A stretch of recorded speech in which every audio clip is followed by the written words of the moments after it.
Oke, selamat sore menjelang malam. Saya sapa dulu. Ada Pak Hildan, Pak Her, Pak Rizky Fajar, Pak Reja, Pak Mizar, Pak Jepri, Pak Yugi, Pak Bejo, Pak Api, dan juga Pak Rizky. Oke, sebentar lagi ini udah setengah 7 malam, 1 jam lagi. Nanti ada news MVP ya. MVP adalah newsnya di Amerika Serikat setiap awal minggu pertama di hari Jumat setiap awal bulan. Jadi saya akan analisakan singkat untuk DXY. DXY adalah indeks dolar ya.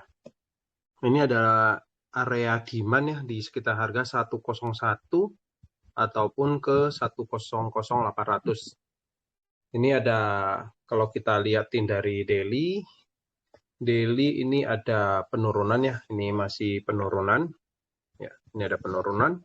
Tetapi saat ini udah dekat ke area demand ya. Ini ada area demand. Kalau kita cek dari higher time frame, dari weekly ataupun monthly, ini dari time frame besarnya masih kenaikan ya. Nampak di sini terbentuk high yang lebih tinggi di bulan lalu ya, tahun lalu, Oktober 2022, di mana high ini lebih tinggi dari high sebelumnya. Jadi ini ada kemungkinan koreksi mendekati area demand, ya bisa jadi di area sini bisa jadi membuat pantulan harga kembali naik ke atas sini, dan juga di area sini ini ada weekly imbalance ya. Di sini ada weekly imbalance. Oke. Saya pindah ke time frame H4. Di time frame H4 lumayan sideways saat ini. Walaupun di TF H4-nya masih tren penurunan ya. Di area sini ada sideways. Nampak harga turun membuat low yang lebih rendah. Low ini lebih rendah dari low sebelumnya, koreksi lagi. Beberapa kali naik, ketahan di area supply sini ada penurunan, tetapi low yang ini tidak lebih rendah dari low sebelumnya. Ya, di sini ada indikasi membuat swing higher low sebelumnya. Membuat indikasi higher low ya, potensial membuat higher low. Nampak jelas banget ini penurunan, hanya fill imbalance di sini. Jadi dari daily demand di sini juga ada demand di H4. Ya, bisa jadi nanti newsnya NVP bisa jadi membuat dolarnya menguat, maka otomatis akan membuat kenaikan harga. Kenaikan harga ngejar ke high sebelumnya yang terdekat, yang di sini, yang pertama, lalu yang kedua, jika mampu nge-breakout lagi di area sini, maka ada potensi naik. Ini untuk perspektif saya untuk DXY. Nah, bisa jadi ada penurunan juga karena di area sini ada imbalance. Ini imbalance hanya sedikit aja, belum terisi sepenuhnya ya. Bisa jadi turun sedikit, ambil liquidity, lalu naik. Bisa jadi begini. Lalu saya perhatiin di gold gimana. Untuk di gold, kita tahu analisa saya kemarin di November 2022, waktu itu di sini, lalu ada kenaikan, maka ada potensi naik sampai ke atas ini. Harga saat ini udah deket ke all time high, yaitu di harga sekitaran 2070-an ya. Jadi seperti biasa harga saat ini udah di atas, jadi kalaupun mau buy, pastiin TP-nya nggak boleh jauh-jauh, ataupun ambil yang terdekat aja. Nah, saat ini lagi nampak ya reject, ada meninggalkan ekor. Close candle hari Jumat ini adalah penutupan candle weekly ya, gimana close bodinya nanti gimana. Kalau close-nya ini membreak yang high sebelumnya ini, maka ada potensi melanjutkan kenaikannya. Tetapi kalau tidak di atas week yang ini, maka ada potensi penurunan. Lalu di sini ada area imbalance, di sini juga ada area imbalance. Kita cek lagi di time frame H4 aja. Di time frame H4 nampak jelas banget. Ya, ini nampak, ini ambil kenaikan, lalu penurunan, ada penolakan, lalu sempat sideways ya, seperti tadi. Karena akhirnya saat ini lagi sideways. Jadi wajar, sangat wajar karena untuk menjelang news seperti NVP nanti malam. Nah, apakah nanti malam bisa membuat goal penurunan? Bisa jadi. Karena di sini ada beberapa imbalance. Satu, di sini ada zona demand. Nampak jelas banget kalau di lower time frame di sini udah terbreakout ya. Ini ada sedikit terbreakout. Harga retrace ke atas ini, lalu ada penurunan lagi. Jadi saat ini udah terbentuk low yang lebih rendah ya, di TF rendah ini.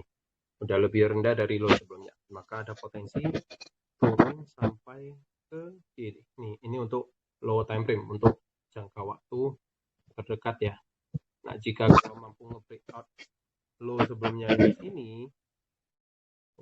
ya maka akan imbalance yang di bawah sini ataupun koreksi mengetes area demand di sini sebelum kembali naik. Jadi perspektif saya bisa jadi nanti malam di H4 ini ada imbalance ya. Di sini ada terbentuk supply yang baru. Ya, di sini ada supply yang baru. Saya kasih warna yang berbeda, warna biru. Bisa jadi naik dulu dikit lalu turun ke area low yang di sini. Jika kalau mampu nge-breakout di area sini, maka ada potensi mengisi imbalance ataupun mengetes area demand di sekitar harga 2020-an. Oke. Jika kalau mampu nge-breakout lagi zona sini, zona demand, maka akan fill imbalance yang di bawah sini. Jadi perspektif saya untuk dolar kemungkinan akan menguat, maka untuk gold bisa jadi malam ini akan membuat penurunan. Karena dari time frame weekly udah cukup tinggi ya, harga saat ini di sekitar harga 2037 ya. Lalu tertahan di sideways ya, di area sideways di harga 2050. Oke, saya sapa dulu. Ada Bu Dimari, Pak Julius, Pak Edi, Pak Akbar, Pak Pauji, Pak Heriansyah, Pak Indra, selamat bergabung, Pak Edo, ada Pak Ismail juga, Pak Husor, Pak Pin. Oke. Silakan yang mau bertanya, saya singkat aja.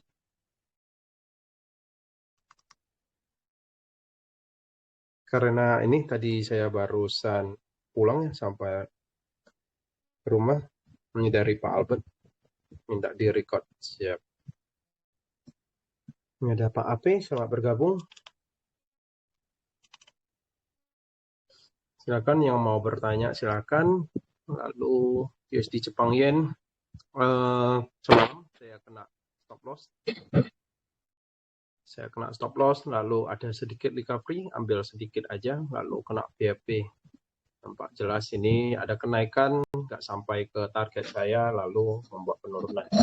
Lalu Australia dan Kanada, seperti 2 hari yang lewat atau 1 hari yang lewat, saya bilang ada potensi tertahan ya di area sini, maka naik turun akan sideways di area sini-sini aja.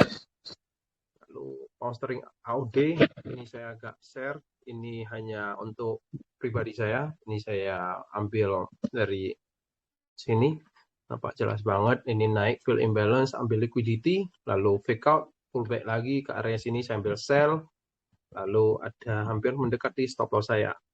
Jadi saya terlalu cepat entry-nya, ini ada kenaikan lagi, fill imbalance, lalu melanjutkan penurunannya. Tadi saya di jam siang udah close partial dan set BOP. Saat ini saya all dengan risk free. Ada Pak Albert, Ahmad. Sore menjelang malam, silakan mau bertanya. UJ sama GJ Pak Erik.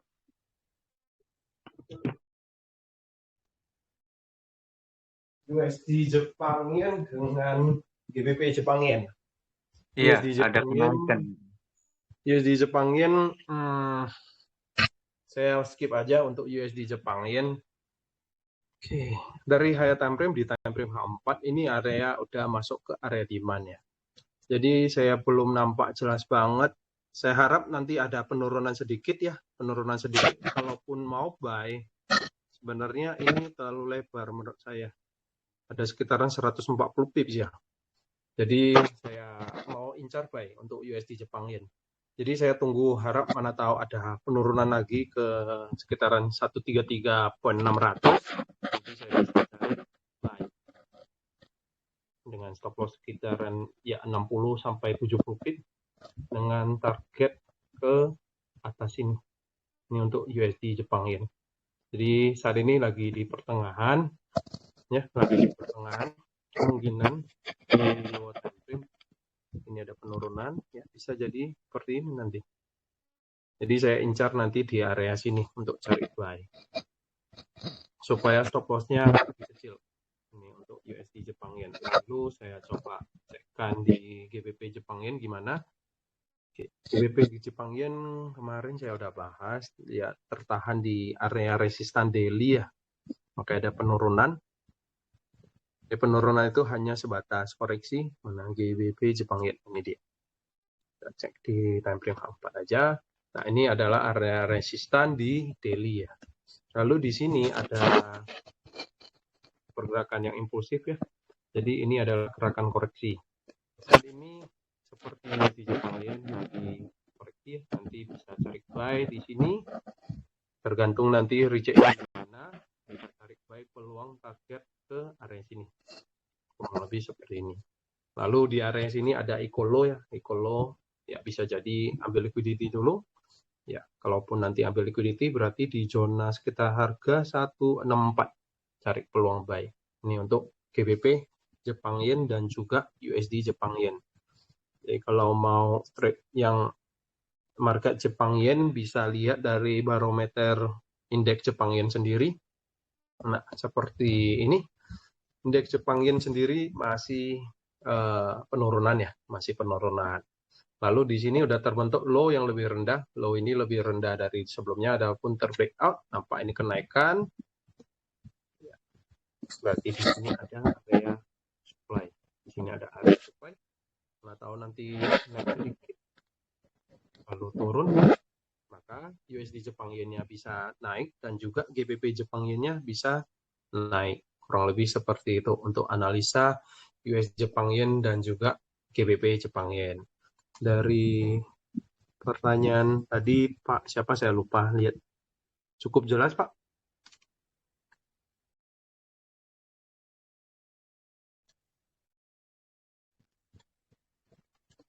Oke, yang lain mau bertanya silakan. Saya sebentar lagi saya udah mau makan malam.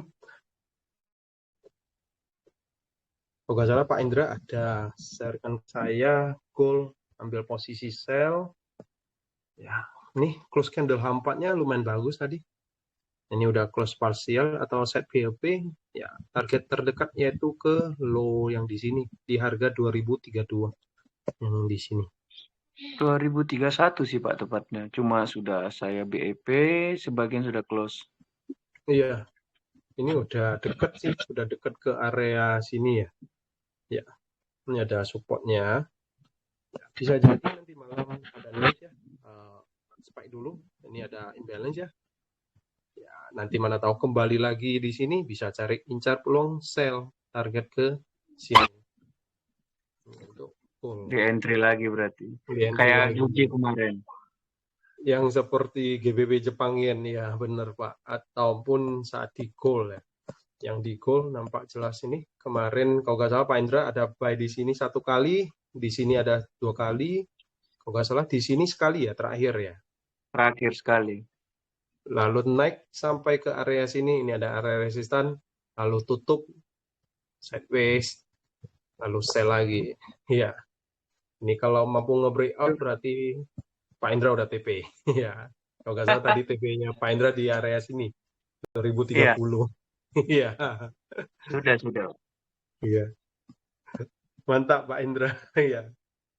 Ini ada Pak Aruna, selamat bergabung. Oke.